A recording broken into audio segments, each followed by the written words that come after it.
Hi everyone, Leanne here from Jaded Blossom, and I have another card to share with you today that I made with my gel press and Jaded Blossom supplies. So here we go. So I'm using the You Are Succulent stamp set, and I went ahead and pre-colored these images. They were stamped with the Ink on 3's blackout ink, and then colored with Copic markers and cut out with a 0.4 border using my Brother Scan and Cut. So here's my gel press, and I've just slapped it on one of those quilting squares. Mine's a 5x7, and I've got my distress inks out. Peeled paint, broken china, worn lipstick, and speckled egg. And what I'm doing here is I'm just applying these dye inks to, to my gel press here. Just, really quickly. This is sped up a little bit just so, I don't take all day doing this. So I'm just sort of doing it in lines. It's nothing special because, like I said, I'm still learning how to use this thing. So now I'm popping on the worn lipstick because I thought that would be the closest color to match the color of the cup that my one of my cactuses were in. So I'm just using my brayer here, rolling off the extra. Now this is just a piece of Recollections white cardstock cut at 4.25 by 5.5. So there we go. So that looks all right. But, I'm going to mess around with it some more. So I'm just going to add some more inks. And I'm just adding them and, moving the ink around. Easy peasy stuff. Putting it back on. And I'm just doing it until I like the outcome. So it's like, that looks all right too. But, let's add a little more. So I'm going to add more worn lipstick at the top. I end up pulling out Abandoned Coral in Distress Oxide when I do some stamping on this later, that seems to match the color a little bit better. So, that's what I got it going on. So now I'm adding some more of the speckled egg, which is one of the newer colors from, Ranger, which is awesome. They've got a new color out, actually, that I just ordered from Simon Says. And for the life of me, I can't remember it while I'm taping this video, but suffice it to say I can't live without it, so I had to order it. So there we are, spreading the ink around, adding a little bit more ink. And I'm just trying to go for like a, sort of like a clean background with a distressy look. So I keep adding more and more. And of course I could have stopped after this because, looking back, I didn't mind it. I didn't mind it, but I had to keep going because, that's just me. More is more, right? And I'm going to add a little bit more. The nice thing is that these are pretty forgiving, these gel presses, and you can get some pretty cool backgrounds. So now I'm going to add some water using my Distress sprayer from Ranger. And I also added some, I'm adding some Distress ink on, let me see. Well, first of all, I'm going to, like I said, flick some water on it. I'll pick up some of that, with a microfiber cloth. There we go. And now I'm thinking, I got to sort of tone down things a little bit, add a little bit more. So that's what I'm going to do here. I'm just sort of figuring it out. It's like, what am I going to do with these images? And I'll look out, they look actually good on it just as is. But, I'm going to add some smooshing. So now I've got a piece of acetate. That's just from my stamp set. And I'm just adding some distress ink. And add a little water. And then I'm going to pounce my background into it. So what I'm doing is I'm building up layers just to kind of make things a little more interesting. And like I said, it looked good before. I could have stopped, but I don't know how to stop. So this is what happens when you don't know how to stop. But I actually like the outcome. It turned out really neat. So now I'm adding on some more. The last time I played with this gel press, I actually used my Distress Oxide inks, and they worked awesome with it. But I have to say the Distress inks worked great too. It gave a different look, a little bit different. I think that the Distress Oxide inks almost give a creamier look. So now I'm pulling out my paint splatters too from Jaded Blossom. And all I'm doing is I'm going to add a bunch of little stamped kind of hash marks and stuff from this paint splatters too. And I'm just distressing the background. When in doubt, if you're not completely thrilled with your blends, use one of these Distress, paint splatter stamp sets. And, it really, it just adds something to it. It adds some more, some more dimension And I thought it turned out really great. So there we are. I'm just adding a little bit more. I'll add the paint swipe too. I actually thought of using a stencil over this, and I did. You'll see that I used the Random Hearts stencil with the speckled egg in Distress Oxide ink, and I didn't like it. And it's going to be covered up anyway by what I'm doing later, so that's why I didn't really mention it and show it. I kind of cut it out of the video. There we are. So that is the worn lipstick, and I told you that I will actually bring the Abandoned Coral in later because I thought it just looked a little bit better. So I'm just going to add a little bit more to this background. And, you know, like I said, I could have stopped any time, but, you know, I just kept going and going and going. Now, when this was all dry, after I dried it with a heat tool, I actually ran it through my laminator machine a couple of times just to flatten it because it did get a little bit warped. I'm not using, you know, watercolor paper here. I'm just using normal paper. There we go. So I'm liking it so far, but now I've got my Ranger Splat box out and I've got Distress paint in Picket Fence, and I'm going to do a little bit of splatter. There we go. And remember, this is permanent, so you got to wash up everything up after. And now I'm going to splatter with some Distress peeled paint, Distress Oxide. And I'm going to splatter that. I'm just using my acrylic block here, and I'm using just a you know, run-of-the-mill paintbrush, nothing special. There we go. I also dabbed up some of the spots of the white, the Distress paint in white, just because it was bubbled up. Now I'm using my Circle internal scallop dies and the Stitch Circle dies, and that's the 3-inch one. And I cut out just a circle that I'm going to blend some Distress Oxide speckled egg using a blender brush there.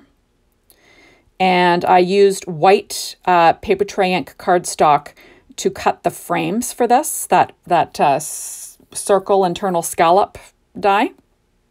It fits perfectly. So there, I cleaned up.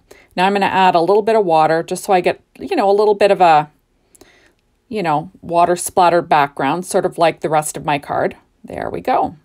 So pretty. So now I'm going to, I waited till it dried, obviously. Now I'm using my Simon Says Stamp Craft Tacky Glue, and I'm going to add a layer around this. There we go. And then I'm going to build this up 3 times. So I'll have 3 circles on here. I don't show all 3, I think. I think I sort of fast forward ahead, or maybe I do. I can't remember. I had to cut back a little bit because I was running out of space. I like to keep these videos under 15 minutes. So now I do weight it in between with my acrylic block, but I did do 3 layers. So this is an A2 size card base, 4.25 by 11 inches, scored at 5.5 using my Martha Stewart scoreboard and a Teflon bone folder. There we go. You see I'm working on my Ranger Tonic Tim Holtz glass craft mat. Now I'm using my ATG gun, and I'm going to tape this background. This background I actually cut down 1/8 of an inch smaller than in the A2 size card. So it's got a tiny bit of a border, and I'm just going to pop that in place. There we go. Perfect. Now I'm using the alphabet dies too, and I'm using the flag dies. And what I did was I'm doing some stamp surgery. So I'll be using a stamp set that I'm going to cut, and then this is going to be the sentiment that goes with it. What the sentiment that I wanted, I didn't have. So that's what I'm going to create my own. You can do that. So now I'm using these alphabet dies. I cut them out. I cut the letters out with American Crafts black cardstock. I'm using my reverse tweezers from EK Success. And I'm using my Simon Says Stamp Craft Tacky Glue to stick them down. You'll see that I've got purple tape taping this flag in place just so it doesn't move around. I find that I get it straighter that way. So this is going to say on point. So the actual card will read, I hope your birthday is on point. Sort of a play on the cactuses. Now there's some adorable stamps from that succulent stamp set from Jaded Blossom. But I decided to make my own. This is the stamp, I believe, is from Hedgehugs. I think I'll show it a little bit later here, I believe, but I think it's called Hedgehug. Is it Hedgehug Kisses? Hedgehugs? Oh, no, just Hedgehugs. And that's where the, you know, stamp that comes, the stamp that I do the stamp surgery on. There it is, Hedgehugs. So I'm going to cut off the supersonic. Instead of I hope your birthday is supersonic, you know, to go with the hedgehogs, I am cutting off supersonic, and then I'll have I hope your birthday is on point. So this is what I've got so far. So I'm going to go ahead and freehand stamp the sentiment in VersaFine Clair and Nocturne ink in the lower left-hand corner. It's like, no, don't make a mistake. There we go. You'll see that I practice off to the left there to make sure it's stamped well. And I popped up, geez, I don't even remember if I might have erased the part where I actually popped up all of my little plants. I'm so sorry. Or did I? No, here I am. Sorry, guys. I just had them laid out. So originally I was going to put the sentiment along the bottom of that scalloped circle die. But that's why I built it up with paper on the bottom part. But then it turns out it looked too, I don't know, it was just too bright and distracting. So I decided that's where I'm going to pop up my little plants, and then I'll use the on point on the inside. Now, I did coat the on point in glossy accents, and I let that dry overnight. So that's why they're a little, you know, it's nice and shiny. But here I am. I'm just trying to decide how these are going to look. I love these little cactuses. So easy to color. All my colors will be listed on my blog. I used Copics. There we are. Yeah, aren't they pretty? Oh, and I just find like I used three shades per color. And that's it, like really easy coloring. And I quite liked how it turned out there. So now I'm using my Stampin' Up! Dimensionals. And I'm just using that for a little bit of dimension. I'm going to put one of these cactuses on the inside with the sentiment. So now I've decided I've got to do something to the inside. Normally I have some leftover paper from the from the paper that I created for the front, but I didn't this time. So I ink blended with Distress Oxide ink and Peel Paint after using Post-it notes to sort of mask off an area. And now I'm going to stamp in the other colors that same paint splatter stamp set, Paint Splatters 2. Just some freehand stamping, and just so it has some interest on the bottom of the card there. So nothing special. And there we go.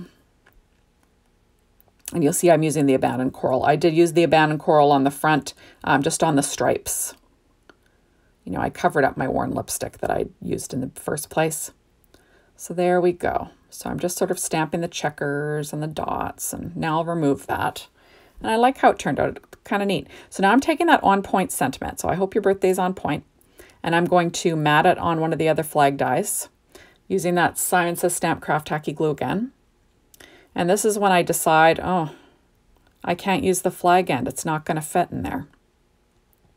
Not if I want to put that cactus beside it. So I cut off a piece, and then you'll see what I do. This is how you make things work, people.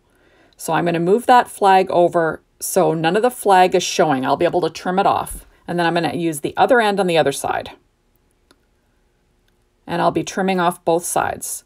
And then I'm going to pop that cute little cactus that I colored in the center. So no one will know that there's, you know, a missing spot on there. There. Perfect. So it worked out perfect. So I do trim that off. I don't show it just because I was running out of time. So now I'm using Pretty Pink Posh's Sparkling Confetti Mix. And I'm using my glossy accents to stick them down and my Studio Katia embellishment wand to pick them up. And I'm going to pop them all down. And then that's about it. Like super easy peasy stuff. I'm really liking this gel press to make little fast backgrounds. Now this background wasn't as fast because like I said, I was fuss farting around with it a lot. But in the end, I think it turned out great. So I can see this being a perfect tool to use, you know, especially with Jaded Blossom stamps and dies, right? You can never go wrong with that. There we go. So I'm just popping those all on. And they turned out so pretty. So thank you so much for stopping by. And be sure to drop on by another time. I'll have another card in the future here for you on my YouTube channel. And, you know, you can get all the details on my blog at leescraps.blogspot.com. Thanks, everyone. See you soon. Bye.